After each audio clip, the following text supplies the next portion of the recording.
This evening, I want to place it on record that our enemies are intensifying their attack against us from every corner. I am not saying this as lamentation or complaint. I am only trying to prepare our people for what is to come. You are being prepared for what is to come. The time has come to separate the chaff from the wheat itself. Our march is very, very near. The enemies are trembling, they are quaking, they are doing all they can to try to stop us. But they have failed very woefully, and they will continue to fail. But I want to tell you that we are getting attacks from everywhere all over the world. And very soon, they will buy over some of you. Some of you, they will buy some of you over. The spirit of Ipob, Yasika, and Ifajuna are still in some of you. When the time comes, they will buy you over. I am not doing this program tonight to ask all of you to be strong. I am doing it to remind you, not that if they succeed in buying you over, you're not going to stop what we are doing. You can't. You cannot. Not in a trillion years. But I need you to appreciate one very simple fact. That at the end of this very race, everybody will testify that indeed Chukwukika Abiyama, the same God of Israel, of Abraham, Isaac, and Jacob, the same God of Ehiri in Aguleri, the same God of Umweri, the same God of Ora-Eri, the same God of Owe-Eri, the same God of Arochukwu. Not to be nobody, the true God, one true God. You will know that indeed, not only is he omnipotent, that same God is the owner of this very agitation. No human being can stop it. We have enemies, and we need to be very, very careful, both within and without. Very, very careful. The next 2 weeks will be very pivotal.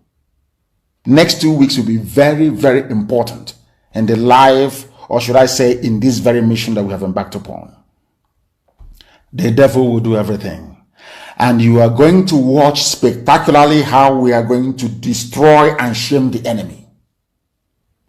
That at the end, every glory and adoration will belong to God and not to man.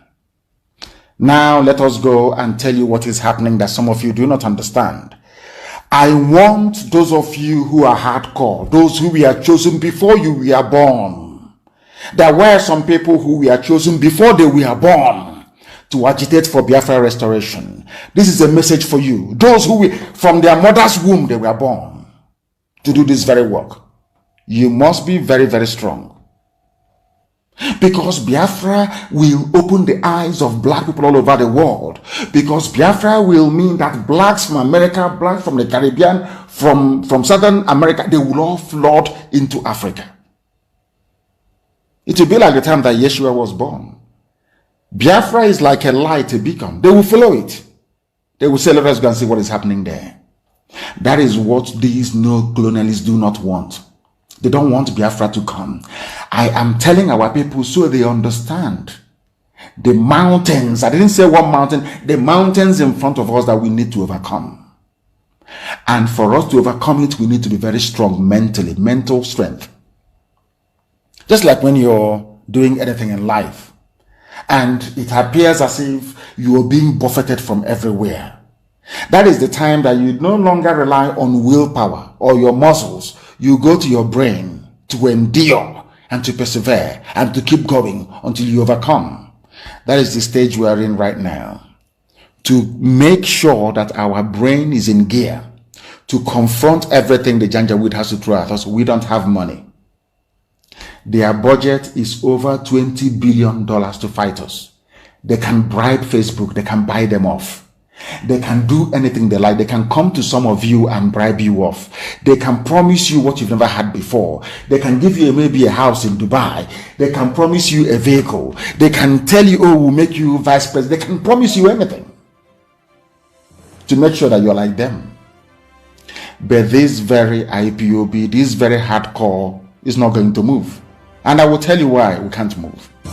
Yes, this present generation of IPOB is more resolute than ever. They are not going to they are not going to disappoint no matter how many of them are bought over.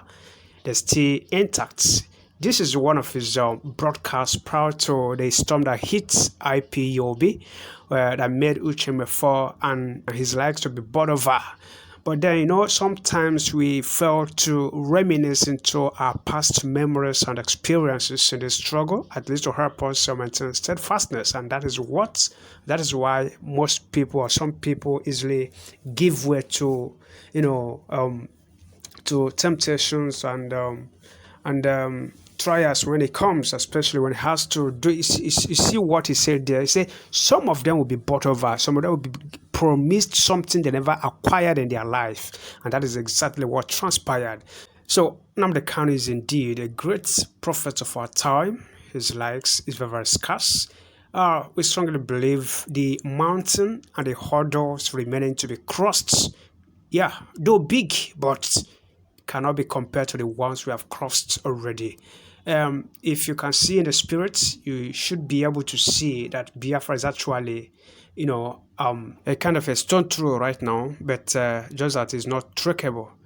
But I can assure you that the good thing right now is that even our enemies now know that Biafra is a reality than ever, than before. Thank you for watching, and please subscribe before you go.